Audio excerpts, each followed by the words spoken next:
The Peninsular War began with a deal that would soon backfire. In October 1807, France and Spain signed the Treaty of Fontainebleau, an agreement to invade and divide Portugal into 3 kingdoms. But this wasn't just a simple alliance. It was the start of a wider conflict. French forces under General Jean-Andoche Junot marched into Portugal. Facing occupation, Portugal turned to its oldest ally, Britain, for help. In July 1808, British troops led by Arthur Wellesley landed on Portuguese soil. What followed were 2 quick but decisive victories, first at Roliça, then at Vimeiro. The French were beaten, and Junot had no choice but to negotiate. The result? The Convention of Sintra. French troops evacuated Portugal, but the war was far from over. By March 1809, the French returned, this time under Marshal Jean de Dieu Soult, who pushed south toward Porto. But once again, British and Portuguese forces struck back, forcing Soult into a full retreat. Now Wellesley went on the offensive. Crossing into Spain, he joined forces with 33,000 Spanish troops under General Gregorio Garcia de la Cuesta. Together, they faced a massive French army of 46,000 men, led by Marshal Claude Victor Perrin. At Talavera, they fought and won. But victory came at a cost. Wellesley realized a hard truth. Despite the win, he was dangerously outnumbered. The threat of a French counterattack loomed large. Retreat to Portugal, even evacuation, was now a real possibility. So he made a critical decision. To secure his army's survival, he began strengthening defenses around Lisbon, focusing on the vital position at the fort of São Julião de Barra, guarding the mouth of the Tagus River, because the next phase of the war would decide everything. But Wellington wasn't waiting to be cornered again. In October 1809, he began planning something far more ambitious, a defensive system that could stop the French advance once and for all. Using detailed maps from José María das Neves Costa, and even a report originally prepared for Jean-Andoche Junot, Wellington personally surveyed the land north of Lisbon, alongside Lieutenant Colonel Richard Fletcher. What they found was perfect. From Torres Vedras to Lisbon stretched a brutal landscape, towering ridges, deep valleys, sharp ravines, and narrow passes. It was harsh, unforgiving, and ideal for defense. This would be the backbone of Wellington's plan. Fletcher was ordered to begin construction immediately.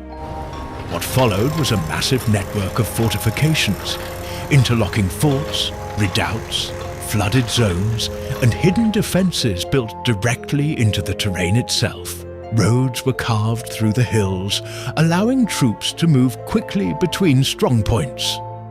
Every position supported another. Every approach was covered, and all of it was done in secret.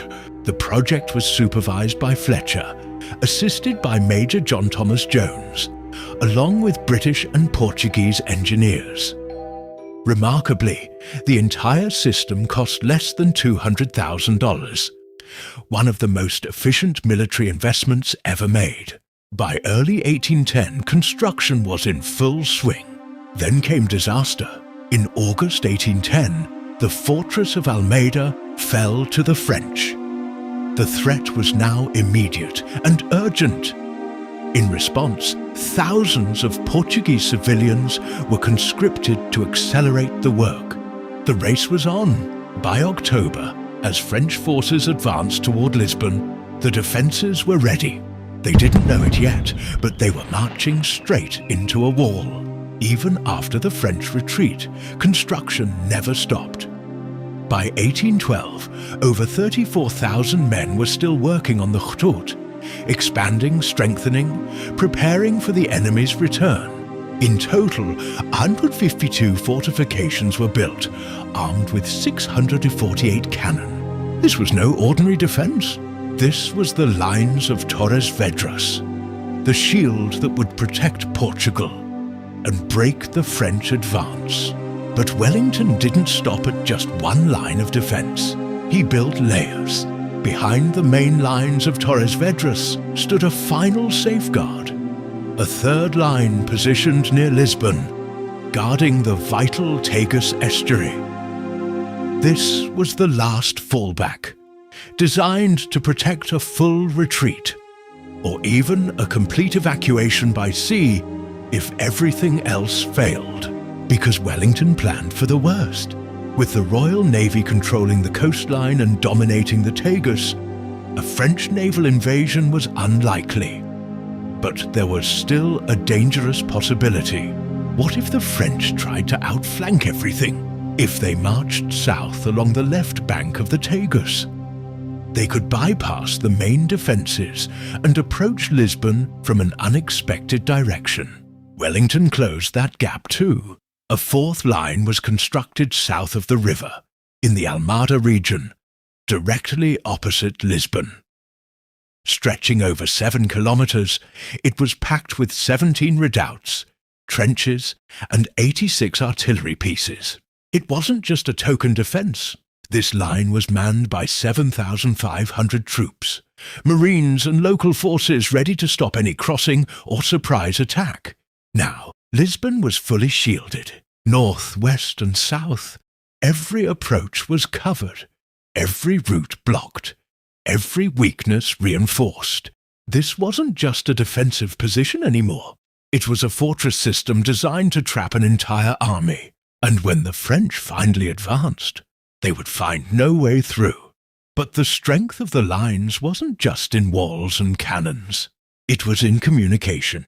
Wellington knew that speed would decide everything. His army needed to move fast, reinforce weak points, counterattack, and respond before the French could exploit any gap. So he built a system ahead of its time. Across the first line, a chain of signal stations stretched from one end to the other. Using visual signals, messages could travel the entire line in just 7 minutes, or reach headquarters in only 4.